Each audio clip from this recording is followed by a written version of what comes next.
Halo adik-adik, masih dalam bab protista. Kelompok protista dianggap tidak mempunyai ciri spesifik atau ciri khusus pada tingkat takson kingdom maupun divisio. Apakah Anda setuju dengan pendapat tersebut? Berikan alasannya. Nah, sebelumnya kita terlebih dahulu belajar mengenai pengelompokan yang dilakukan oleh ahli taksonomi. Jadi pada awalnya ahli taksonomi membagi makhluk hidup menjadi kingdom plantae atau kerajaan tumbuhan dan kingdom animalia atau kerajaan hewan. Hal tersebut berdasarkan ada tidaknya dinding sel di mana tumbuhan memiliki dinding sel sedangkan hewan tidak. Kemudian ada tidaknya klorofil di mana tumbuhan memiliki klorofil dan hewan tidak. Dan berdasarkan dapat bergerak atau tidaknya ya di mana hewan itu dapat bergerak untuk mencari makan sedangkan tumbuhan itu menetap ya atau bergerak di tempat untuk dapat memproduksi sendiri makanannya melalui proses fotosintesis.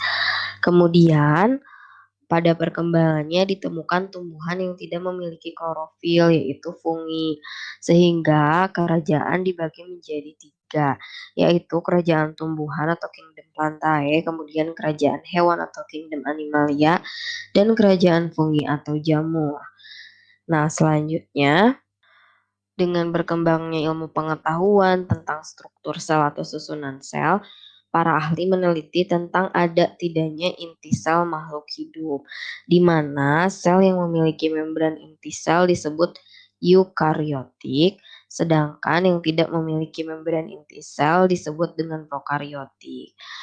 Nah, yang termasuk ke dalam prokariotik ini adalah monera atau bakteri, sehingga pengelompokan kerajaan dibagi menjadi 4, yaitu kerajaan tumbuhan, kerajaan hewan, kerajaan fungi, dan kerajaan monera atau bakteri.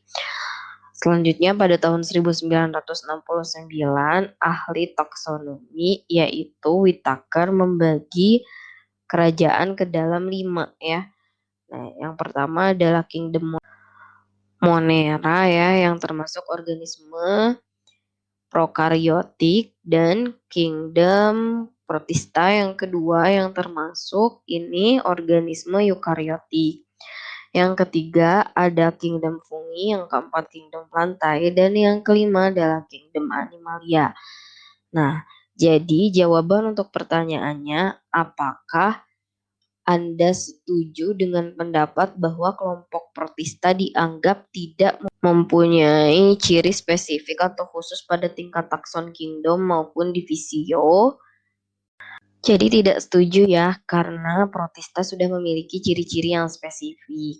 Pada tingkat divisi contohnya, jika dia autotrof termasuk alga. Sedangkan pada kingdom, jika makhluknya uniseluler, kemudian mikroskopik, eukariotik atau memiliki membran inti sel dan tidak mengandung peptidoglikan, ini termasuk protista ya. Pada kingdom juga sudah diperjelas keberadaannya bahwa ada kingdom protista.